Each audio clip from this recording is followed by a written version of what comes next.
Fala galera, beleza? Bem-vindos a mais um História Direto do Forno e hoje com um assunto bem quente. Como historiador, nós temos que ter a noção de como tratar sobre certos aspectos da história, sejam contextos, processos, personagens. E quando falece alguém que tem uma personalidade bastante dúbia e que esteve presente em momentos de grande impacto e impactos bastante questionáveis aqui na história brasileira ou na história mundial, enfim, é bem complicado a gente fazer uma análise, colocar um certo método, não parecer que estamos atacando demais, sendo parcial demais.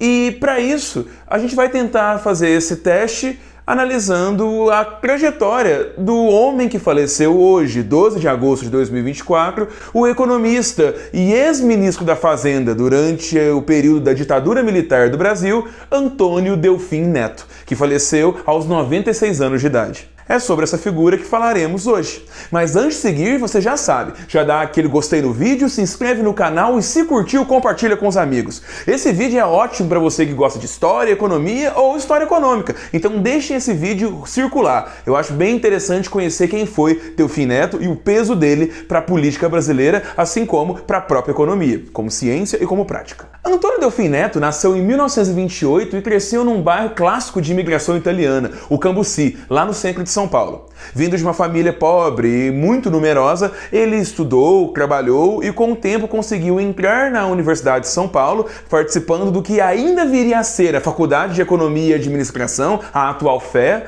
e conseguiu se formar, conseguindo assim ser o intelectual que fez parte de um novo cenário de economia ali nos anos 40. Um momento onde havia uma transição entre interpretações mais clássicas, que pareciam conjecturas sobre o que era economia, grandes ensaios filosóficos que misturavam ciência empírica com princípios universais e já começou a usar muitos de dados e técnica que estavam sendo feitos com professores que tinham contatos com universidades da Europa e dos Estados Unidos. Dessa maneira, o Delfim já tinha essa faculdade no sentido de entender a parte prática e resultou nisso muito do seu cargo mais técnico, fazendo assim participações em órgãos do governo e com o tempo desenvolvendo pesquisas que virariam muito do seu assunto favorito, a agricultura no Brasil. Justamente no momento onde existia um debate muito grande aliado à ideia do crescimento econômico brasileiro. Se a gente analisar o contexto, o Brasil entre as décadas de 40 e 60, naquele momento que o Delfim cresceu e fez faculdade, estava passando por um processo de urbanização e também uma média de crescimento do PIB muito grande, aliado também com a industrialização do Brasil e principalmente com a burocratização vindo do legado do Estado Novo de Getúlio Vargas. Dito isso, esse contexto se alia também às análises, principalmente quando o Brasil, no início da década de 60, começa a ver um apogeu de inflação e principalmente redução desse crescimento que caracterizou esse período. Então, começam a se ter várias opiniões, principalmente ligadas à CEPAL, e ali a gente tem muito das ferramentas do Celso Furtado e da Maria da Conceição Tavares, assim como pensamentos de cunho mais liberal, principalmente colocados pelo ministro da Fazenda do Café Filho, o Eugênio Goudin, assim como outros intelectuais brasileiros de cunho mais liberal. O Goudin, inclusive, era um cara, Goudin ou Goldin, a gente pode falar isso nos comentários, era um dos caras que falavam muito sobre a vocação agrícola do Brasil, basicamente utilizando muito da economia clássica e principalmente das ideias de David Ricardo, economista inglês que vai cunhar um dos conceitos que mais vão fazer história no mundo, a ideia de vantagens comparativas. No caso do Brasil, com a sua biodiversidade e latifúndios, se tinha argumentação ali na década de 50 que o Brasil tinha uma vocação agrícola e que deveria ser o agro a ser cada vez mais estimulado, mas não no sentido de subsidiar, pagar e também ter uma proteção estatal. O Eugênio Goudin, ele era um cara liberal e que defendia, na verdade, um melhor incremento da educação e de incrementos institucionais que favorecessem a questão do agro, principalmente privilegiando os bons produtores. Então se tinha esse debate contra principalmente os argumentos da CEPAL. E é interessante ver que o Goudin estava muito ligado a centros de direita, enquanto o pensamento da CEPAL estava muito ligado à esquerda. Principalmente quando a CEPAL falava que a questão histórica brasileira, principalmente visando essa questão agrária, era o que trazia o atraso para a nossa economia e principalmente colocava muitos elementos sociais que faziam a manutenção da desigualdade, com muitas pessoas poderosas no topo e uma maioria gigantesca de pessoas dependentes dessa geração de empregos cada vez mais exclusiva que acontecia no Brasil.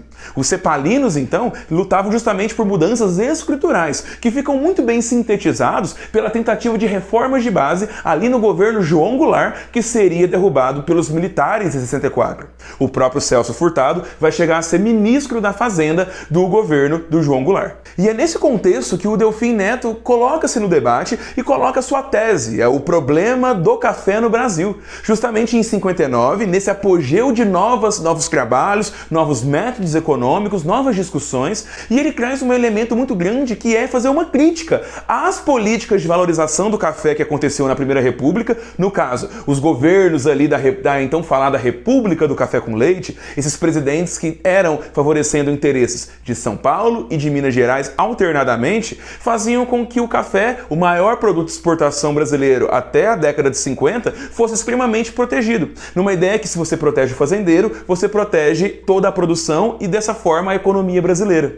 O Delfim Neto vai muito atacar essa tese, falando que na verdade isso fazia com que maus produtores eram recompensados e a economia encontrava um topo que acabaria destruindo as próprias bases dela. Então se tem essa visão, curiosamente, mais crítica a políticas estatais, porém o próprio Delfim tinha uma ideia cada vez mais keynesiana, tendo atenção nos fatores de produção, emprego, renda e colocando o Estado como um elemento importante. Não se tratava de tirar o Estado da questão, significaria entender que o Estado deveria estar ligado a políticas públicas eficientes e atender cada vez mais a uma diversificação. O que ele vai argumentar, inclusive, que o café deveria ser desencorajado no sentido de proteger esses fazendeiros e, na verdade, o brasileiro tinha que ter mais exportações, mais produtos, maior diversificação. E no caso do Delfim, como muitos da sua época, já lutavam por uma maior industrialização, uma participação econômica visando produtos manufaturados, não apenas elementos agrícolas. E eu tô contando isso pra gente entender que o Delfim Neto tem uma participação na questão da pesquisa, na técnica, no método, e quem salienta isso é um artigo do Marcos Lisboa que, na prática, parece muito uma homenagem, e eu tenho até uns poucos problemas com esse texto, ele me parece parcial demais, porém, ele tem um mérito em trazer esse lado intelectual do Delfim que foi muito esquecido. E é interessante porque vem no que eu falei no começo do vídeo, essas personalidades dúbias que trazem elementos interessantes, porém também fazem coisas terríveis, como no caso, quando o Delfim Neto chega a ser convidado para fazer parte da equipe econômica do Castelo Branco, que ali tinha o ministro da Fazenda, o Otávio Gouveia Bulhões, do chamado Doutor Bulhões, e o ministro do Planejamento, Roberto Campos. Justamente duas pessoas que eram muito famosas no meio liberal brasileiro, em centros de direita no Brasil. O exército naquele momento tinha interesse parcial por esse tipo de pensamento e mais, eles viam, o Bulhões e o Campos, essa oportunidade de participar do governo como um momento de colocar cada vez mais paradigmas liberais e com isso o principal elemento iria ser alcançado, diminuir a forte inflação que acontecia no Brasil desde o fim da década de 60. E isso é muito interessante porque, nesse contexto, o Delfim Neto já está lá na equipe econômica e se tem uma preocupação do Bulhões e do Campos, e quem fala muito isso é o excelente capítulo que analisa o milagre econômico brasileiro, assinado por dois professores do Instituto de Economia da UFRJ, o Luiz Carlos Prado e o Fábio de Sá, que estão na coleção O Brasil Republicano, edição 4, as referências estão no vídeo, mas é muito interessante e muito bem escrito esse livro, porque ele coloca o tanto que o Campos, até em anotações próprias, colocava a ideia do governo se sustentar pela sua eficácia econômica. Sem o aparato econômico, cada vez ali alicerçado pela equipe econômica, o governo militar talvez não tivesse tanto beneplácito da população, não teria esse apoio dos centros empresariais, do povão de forma geral, e isso era um problema porque o golpe foi civil-militar. Então tem que se entender muito essa dinâmica.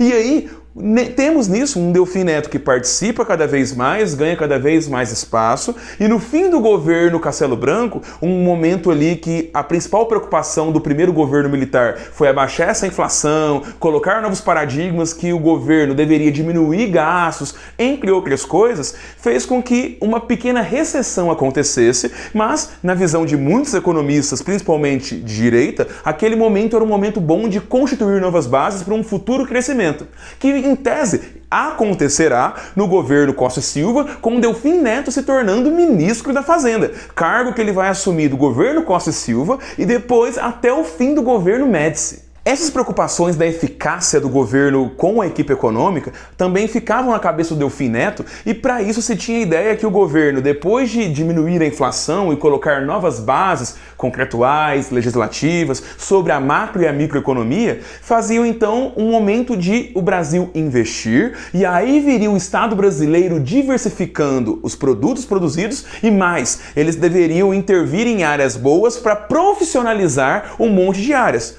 E aí a gente vai ver isso muito, e quem fala muito bem isso é o meu colega de orientação, o Caio Viotto, na sua tese de doutorado excelente sobre as reformas administrativas e o aparato administrativo do governo militar, de que essa economia acabava se alicerçando num insolamento burocrático.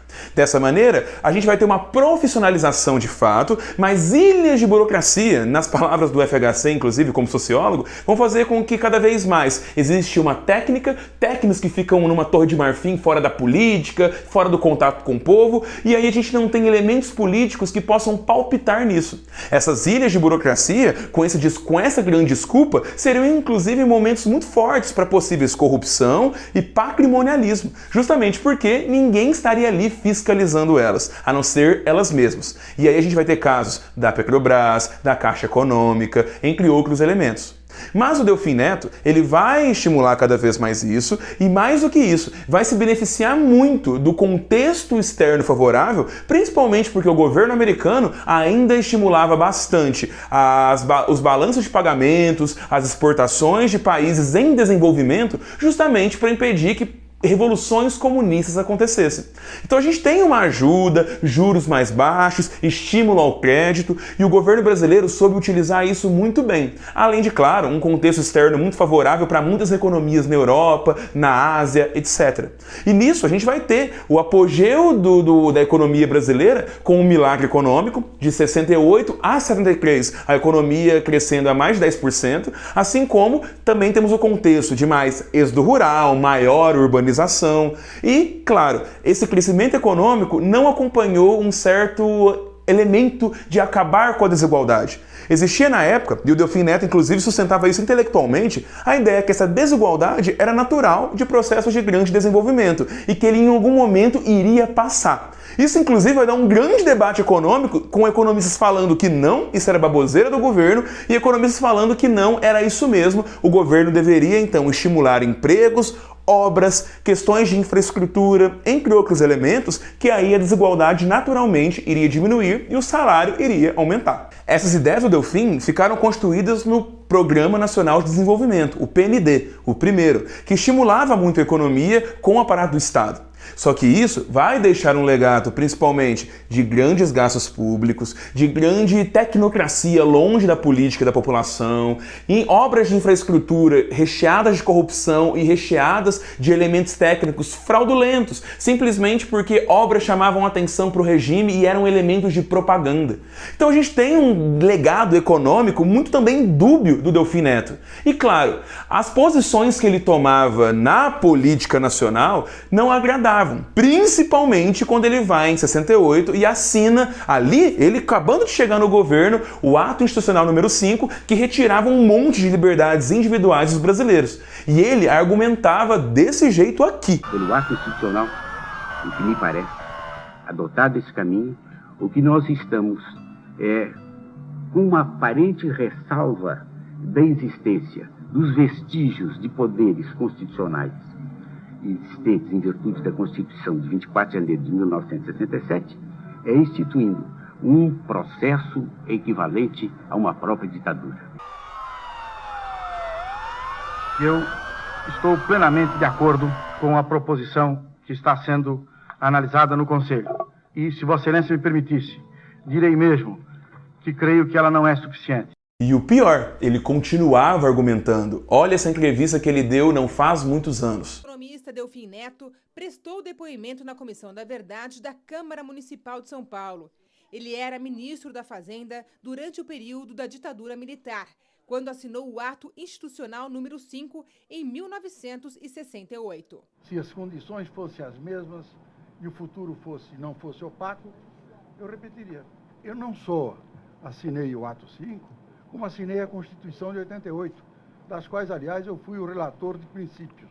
O ex-ministro disse que não sabia das torturas e negou ter participado de reunião com empresários paulistas para pedir financiamento para ações repressivas. Eu não tenho a menor ideia de que se alguém financiou isso no setor privado. Eu nunca ouvi essa história. Então perceba que o Delfim Neto tinha sim posições muito dúbias, e quando ele me fala que não tem tortura no Brasil, quando ele me fala que o AI-5 era necessário porque era uma obra do contexto, essa naturalização dos processos históricos, na prática, só tiram a responsabilidade de pessoas que escolheram um lado. E isso tem que ficar claro, foi uma escolha, ninguém ali era criança. As pessoas tinham sim conhecimento. E cada vez mais historiadores revelam o tanto que membros do governo tinham sim noção do tamanho do aparato de tortura e perseguição. O pior cego é aquele que não quer ver. Então a gente tem essas questões todas que cada vez mais mancham a dinâmica do Delfim Neto. E mais, ali no governo Figueiredo, quando ele é chamado para assumir o Ministério do Planejamento, ali já numa economia completamente estatizada, muito gasto público, uma inflação que está gigantesca, uma recessão que está vindo, e também o segundo choque do petróleo, e tivemos o primeiro em 73, ainda na administração do Delfim, e agora temos outra em 79. Então é uma coisa muito complexa, muito complicada mesmo em questão econômica, e o Delfim Neto aposta em mais gasto público, mas retirando ali alguns elementos para facilitar o sistema de crédito, tentar tirar alguns penduricalhos. Só que isso dá uma melhora muito pouca ali nos anos 80, também muito aliado ao Ministério da Desburocratização do Hélio Beltrão, porém ali a gente vai ter o legado autoritário que vai, inclusive, contaminar a nova república. Porque esse desenvolvimento econômico dos anos 80, basicamente, só amplificou o legado ruim e ali daquela experiência autoritária que estava caindo, estava derretendo. O Delfim sai do governo Figueiredo com a redemocratização, vira deputado federal, palpita muito, ele fica quase 20 anos como deputado, tem coluna em jornais, ele participa bastante. Porém, é muito curioso entender como ele vai de esquerda para direita. Ele apoia governos como o governo Lula, critica governos como o FHC, acha o Collor um absurdo, acha o Sarney um engodo. Então, são muitas coisas curiosas. Ele achava a Dilma uma excelente presidente. Então, temos ideias muito interessantes sobre como ele via a economia, como ele via a industrialização, como ele via esse papel do Estado. E isso, para bem e para mal, fez com que ele tivesse bastante impacto na política e na economia brasileira. Delfim Neto morre hoje, aos 96, com um legado bastante polêmico, bastante dúbio, mas na minha visão, uma responsabilidade de um historiador é revelar essas questões, falar a participação dele nos processos históricos, e aí o julgamento não é com a história, é com as pessoas que, ao ter contato com ela, formam suas opiniões. O que você acha do Delfim? O que você acha do legado dele? Coloca aqui nos comentários. E eu retorno com vocês semana que vem com mais um História Direto do Forno. Até lá!